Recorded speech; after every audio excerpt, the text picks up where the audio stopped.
yläkentällä vastassa Espoo. Peli alkaa 6:30. Tule katsomaan.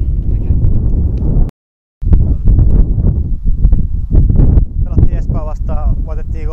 Se oli vähän meiltä ehkä nihkeä peli vieraissa, mutta lopulta näytettiin, että ollaan vahvempi ryhmä ja mä uskon, että me ollaan huomennakin sit vahvempi ryhmä kuin Espoo ja näytetään sillä omalla pelillä, että tiedetään miten niitä vastaan kuuluu pelaa ja pelataan sitä omaa peliä, niin me varmasti voitetaan se peli. Mä luulen, että Åkerunin Fellu tulee olemaan huomenna aika vireessä, että sitä kannattaa varmaan seurata. Tekee muutama maali varmaan. Opu pelaa yläkentällä vasta Espoo. Peli alkaa 6:30. Tule katsomaan. Opu pelaa yläkentällä vastassa Espoo.